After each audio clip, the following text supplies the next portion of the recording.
नमस्कार साथियों, आप सभी साथियों का बहुत बहुत स्वागत है। कल के ऑर्डर और आगामी जो सूचनाएं हैं अपने केस के प्रति, उसकी जानकारी के साथ आप लोगों के बीच में उपस्थित हूँ। आप सभी से निवेदन है कि अधिक से अधिक साथी जुड़ें और चूँकि हम लोगों को अपने वकीलों के पास जाना है, कुछ बातें हैं जो वहाँ जाके करनी है, इसलिए बहुत ज़्यादा लंबा टाइम नहीं दे पाऊँगा आप लोगों के बीच में। तो कोशिश करिए जल्दी से जल्दी सभी लोग जुड़ जाइए, जिससे आगे की बात जो है मैं शुरू कर सकूं। यदि आवाज़ आ रही हो तो आप में से कोई एक कमेंट करके बता देगा, जिससे बात आगे बढ़ाई जा सके। गुड इवनिंग सतव्रत भैया, आवाज़ आ रही हो तो कृपया कंफर्म करें तो आगे बात शुरू की जा सके, क्योंकि बहुत से लोग परेशान हैं कि डेट लंबी लग गई है। इतनी लंबी नहीं होनी चाहिए थी डेट। पहले 1 तारीख बताई जा रही थी, अभी एक जगह देख रहे थे कि कुछ लोग लिख रहे हैं कि टीम ने छुपा लिया, डेट पहले से 12 की लगी थी। तो इन सब बातों पे बात करना ज़रूरी था। तो यदि आवाज़ आ रही है, ठीक है सतब्रत भाई। देखिए, कल की सुनवाई का ऑर्डर अपलोड हो गया है। चूँकि हम लोग कोर्ट में थे और कोर्ट में हम थे, आशीष जी थे, सुशील कश्यप थे, लोहा थे और संदीप यादव जी थे। इतने लोग कोर्ट में कल हम लोग मौजूद थे और हम लोगों के सामने ही सारा घटनाक्रम हुआ है और सुनवाई के पल पल की अपडेट हम लोग आपको दे भी रहे थे। लेकिन अब कोई बाहर से क्या कह रहा है, कौन क्या कह रहा है कि झूठ बोला गया, डेट क्या थी, कैसे था, उन सब चीज़ों पे मत जाइए। उसमें उतनी ही सच्चाई है जितना 15 लाख वाली बात में थी। हकीकत यह है कि पहले कल सुनवाई जो हुई उसके बारे में तो आप सबको पता है कि क्या सुनवाई हुई, वो तो पल पल बताया भी गया। कल एक ऑडियो के माध्यम से आप तक जो है बात पहुंचाई गई। उन सब से थोड़ा सा आगे बढ़ के अगर बात की जाए आज के ऑर्डर की, तो देखिए कल जब हमारी बहस कंप्लीट हुई और जब कल का ऑर्डर लिखा जाने लगा था, तो पहले ये डेट लग जा रही थी 7 अप्रैल को। 7 अप्रैल को डेट लग रही थी। तो हमारे वकील उपेंद्र मिश्रा सर ने ये कहा कि मिलॉर्ड बहुत टाइम हो गया, आप एक बार 3 फरवरी का ऑर्डर देख लीजिए। इनको कितना टाइम दिया गया था, 3 हफ्ते की बजाय 6 हफ्ते का टाइम हो गया, लेकिन आज तक इन्होंने कोई भी जवाब नहीं लगाया है। तो कोर्ट ने उस ऑर्डर को देखा, उन्होंने कहा देखिए इस महीने के अंत में छुट्टियां भी हैं और इसमें तो संभव नहीं है कि हम यहाँ लगा पाएँ। तो उन्होंने कहा कि मिलॉर्ड 7 को ना लगा के थोड़ा सा पहले कर दीजिए। फिर कोर्ट ने कहा कि हम इसको 2 तारीख को लिस्ट कर रहे हैं और 2 तारीख के जो लिस्टिंग होगी उसमें इनको और कोई टाइम नहीं दिया जाएगा। तो फिर 2 तारीख को मिश्रा जी ने कहा कि देखिए मिलॉर्ड 2 तारीख को मैं पर्सनल जो है मेरी अपीयरेंस नहीं हो पाएगी, क्योंकि मेरी कहीं और अपीयरेंस है, इसलिए मैं 2 तारीख को नहीं रह पाऊँगा। तो 2 तारीख से 1 तारीख जज साहब ने कहा, बल्कि हंसते हुए भी कहा कि चलो 1 तारीख का लगा देते हैं, 1 तारीख ठीक भी रहेगा आपके लिए। मतलब सरकारी वकील को कहा कि चलिए 1 तारीख का लगा देते हैं। और हमारे वकील से भी मतलब उन्होंने हंसते हुए यही कहा कि 1 तारीख को लगा दिया जाए और दिन भी अच्छा रहेगा। तो 1 तारीख की बात वहाँ फाइनल हुई थी और जज साहब ने जब अपनी बात पूरी की तो उसमें 1 तारीख उन्होंने मेंशन किया था और कहा भी था। लेकिन अब चूंकि ये 12 तारीख कैसी है उस पर आते हैं प्रक्रिया पे। जैसे ही ऑर्डर अपलोड हुआ तो हम लोगों ने उसमें 12 तारीख देखा, तो ये हुआ कि यार ये 12 तारीख का क्यों शो कर रहा है, जज ने तो बोला है कि 1 तारीख को हम इसको सुनेंगे और फाइनल हियरिंग के लिए लगा रहे हैं इसको। तो फिर हम लोगों ने जो है अपने वकीलों से बात की, तो उन्होंने ये बताया कि चूंकि आखिरी मौका हो गया और जैसे ही सुनवाई समाप्त हुई पूरे विभाग में और सरकार के जो प्रतिनिधि के रूप में वहाँ होते हैं सब में खलबली मची।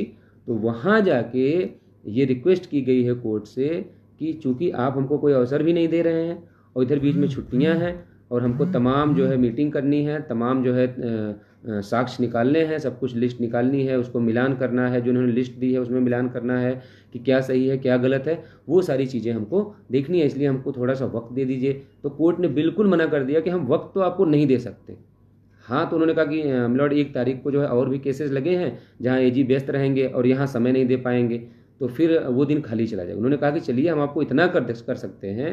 उन्होंने कहा कि 1 तारीख के बाद हम आपको 2 को मिश्रा जी चूँकि उपस्थित नहीं रहेंगे, तो उन्होंने कहा कि हम 3, 4, 5 में लगा दें। उन्होंने कहा कि मिलॉर्ड इतने दिन एजी बाहर हैं। तो कोर्ट ने सारे बहाने इनके पूछ लिए, जितने बहाने कर सकते हो उसके बाद का बहाना बताओ। फिर जब इनके 3, 4, 5 के बहाने खत्म तो कोर्ट ने खुद ये कहा कि ठीक है हम इसको 12 को लगा दे रहे हैं। अब 12 को, उसके पहले आपको 1 हफ्ते का टाइम, इसी 1 हफ्ते में आप लिस्ट लगा दीजिए और सबको जो है सर्व करा दीजिए कापी। उसके बाद देखिए जितने भी भाई कमेंट कर रहे हैं, मैं सोच रहा हूँ कि पहले ये बात पूरी हो जाए उसके बाद आपके कमेंट भी ले लूँगा। तो कोर्ट ने कहा कि आपकी सारी बहानेबाजी, हमने 3 तारीख का ऑर्डर भी पढ़ा है, तब भी आपने यही कहा था कि हमको थोड़ा सा टाइम दे दीजिए, हम लिस्ट लगा देंगे, लेकिन आज तक लिस्ट आपने लगाया नहीं। तो आप भागिए मत, अगर आप सही हैं तो आप लिस्ट लेकर आइए, और ऐसे मामलों में देरी करना उचित नहीं है, और हम इसको जो है डिसाइड करेंगे। तो पूरी उम्मीद है कि 12 तारीख को 99% उम्मीद है, पॉसिबिलिटी है कि अपना मुकदमा जो है डिसाइड भी हो सकता है।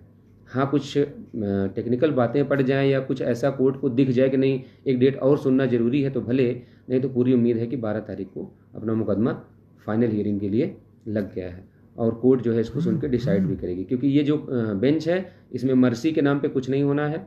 अगर मेरिट पे ज़रा भी कमी दिखी, जो लिस्ट मांगी गई है 67.11 के ऊपर कितने ओबीसी हैं, कल तो जज साहब ने एक बात और बोली कि आप जो है ऐसा करिए ना, जब आप सब करें कि सब सही है तो आप ऐसा करिए, आप वो लिस्ट ले आइए 67.11 के ऊपर, उसमें जनरल को लाल रंग से, ओबीसी को हरे रंग से, एससी को पीले रंग से, एसटी को ऐसे नीले रंग से, ऐसे ऐसे रंग के लाइए, रंग बिरंगा बना के लाइए, हम भी देखना चाहते हैं। तो ये सब बातें कल कोर्ट में हुई हैं। तो 12 तारीख को लेकर परेशान होने की ज़रूरत नहीं है। हम लोगों को ये लग रहा था कि अगर ये मतलब बाई मिस्टेक अगर डेट जो है 12 हुई है तो उसको हम लोग सही करवा लेंगे, और सुनवाई भी हमारी 1 तारीख को होगी, क्योंकि जज ने बोला है तो किसी की हिम्मत नहीं है कि उसके आगे की डेट लगाएगा, तो वो तो हम जो है जाके कोर्ट में खड़े होकर करवा लेंगे। लेकिन डेट इसी वजह से आगे बढ़ी गई है कि कल सुनवाई होने के बाद जो है ये प्रे किया गया है स्टेट की तरफ से, सीएससी की तरफ से, और ये कहते हुए कि महाधिवक्ता महोदय जो है इस डेट में उपस्थित होंगे, और उसी दिन कोर्ट जो है इसको फाइनल करने के पूरे मूड में है। तो डेट को लेकर बहुत परेशान होने की ज़रूरत नहीं है। आगामी 3, 4, 5, 6 सर्किल से डेट चलने से बेहतर है कि जो बेंच हमको इतना अच्छे तरीके से सुन रही है, और एक ही डेट में, कल तो मैं आप लोगों को एक बात बताऊं कि कल तो एक टाइम ऐसा लग रहा था कि केस आज ही डिसाइड हो जाएगा। जब उन्होंने कहा कि मिलॉर्ड अभी तक हमने लगाया नहीं है, तो उन्होंने कहा कि ऐसी कौन सी चीज़ इन्होंने मांग ली जो अभी तक आप ला नहीं पा रहे हैं पिछले कई महीनों से। तो मिश्रा सर ने बताया कि मिलॉर्ड हमने इनसे सिर्फ ये मांगा है कि 67.11 के ऊपर आप कह रहे हैं कि मात्र 13,007 लोग हैं जिनको हमने माइग्रेट किया हुआ है, अनरिजर्व कैटेगरी में जिनका चयन किया हुआ है, और हम कह रहे हैं कि 28,000 ऐसे लोग हैं जिनके क्वालिटी पॉइंट्स 67.11 या उससे ऊपर हैं, और ये सारे लोग ओबीसी में और एससी कैटेगरी, एसटी कैटेगरी से बिलोंग करते हैं। तो जज ने कहा कि इतनी चीज़ लाने में क्या दिक्कत है, ठीक है ऐसा करिए आप लंच के बाद आइए लेके, आज ही हम इसको डिसाइड कर देंगे। तो एक बार तो ऐसा लगा था कि अगर स्टेट कहीं ये कहते ठीक है हम लिस्ट लाएंगे तो मुकदमा डिसाइड हो जाएगा, लेकिन स्टेट ने क्योंकि वो लिस्ट दे भी नहीं सकते, उनके पास चांसेस ही नहीं है कि लिस्ट दे देंगे वो, इसलिए जो है उन्होंने किसी तरीके से कहा कि मिलॉर्ड नहीं ऐसा नहीं है, अब इतनी जल्दी हम नहीं ला पाएंगे, उसमें एनआईसी से हमको मीटिंग करनी है, और कहाँ कहाँ से डेटा लेना है, बहुत सारी चीज़ें हमको मीटिंग करनी पड़ेंगी। तो जज ने कहा कि देखिए अगर आप सही हैं तो भागिए मत, ऐसे मामलों में भागने का कोई मतलब होता नहीं है, तो आप आइए, जो है अगर सही है तो आप लाके दे दीजिए, सारा विवाद खत्म हो जाएगा, इसका हम निस्तारण कर देंगे, और हम इसका निस्तारण बहुत जल्द करेंगे, क्योंकि ऐसे मामलों में, नियुक्तियों के मामले में मेरा मानना है कि ज़्यादा डिले नहीं करना चाहिए। ये सब बातें कल कोर्ट में हुई है, तो इसको लेकर बहुत परेशान मत होइए। कहीं ना कहीं चाहे आपकी किस्मत हो, इतनी मुसीबत हम लोगों ने उठाई, एक टाइम ऐसा भी चल रहा था कि जब कोरोना के समय में हमारी सुनवाई नहीं हो पा रही थी, नंबर नहीं आ पा रहा था, कम से कम आज वो परिस्थिति नहीं है। जज और बेंच बहुत अच्छी मिली है हमें, जो इस केस को जल्द से जल्द निस्तारित करना चाहते हैं। तो 1 अप्रैल लगा था, मेरा मानना है कि 10 दिन बहुत बड़ी चीज़ नहीं है, बीच में छुट्टियां भी हैं, तो उसके बाद 12 तारीख को आपका मुकदमा लग रहा है, तो बहुत लंबी डेट नहीं है, उसके लिए परेशान होने की ज़रूरत नहीं है। न्यायिक प्रक्रिया है, अगर उसमें कुछ इधर उधर हो रहा है तो हमें उसके लिए भी तैयार रहना पड़ेगा। लेकिन उससे भी ज़्यादा ज़रूरी इस बात की है कि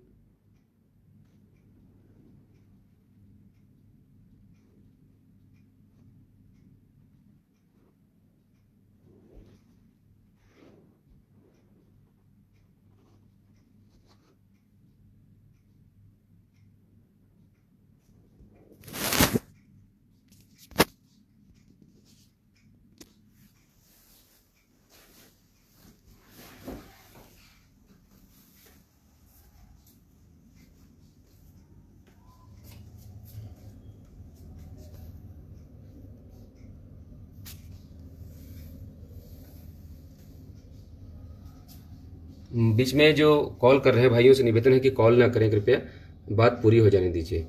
तो इन सब चीज़ों से घबराने की ज़रूरत नहीं है, जो प्रोसेस है उसको फॉलो करना ज़रूरी और मजबूरी दोनों है। तो 12 तारीख बहुत लंबी डेट नहीं है। तो ये सब घटनाक्रम हुआ है। आइए आप लोगों की कुछ कमेंट्स ले लिया जाए, क्योंकि हम लोगों को निकलना भी है। तो आप अपने सवाल जो है पूछ सकते हैं। श्रवण जी लिख रहे हैं कि विजय भाई आप लोगों ने 67.11 के नीचे की लिस्ट भी मांगनी चाहिए थी। आप इसके लिए परेशान मत हो, सिर्फ ये इंतजार करिए कि किसी भी तरीके से ये 67.11 के ऊपर, ये कह रहे हैं 13,007 लोग हैं, हम आप कह रहे हैं कि 28,000 लोग हैं। तो जब वही हमारा मुकदमा डिसाइड हो जा रहा है तो नीचे का लाने की क्या जरूरत है। तो जब ये लेके आएंगे तो ये पूरी लिस्ट लेकर आएंगे, तो इसकी चिंता आप लोग छोड़ दीजिए, परेशान मत हो।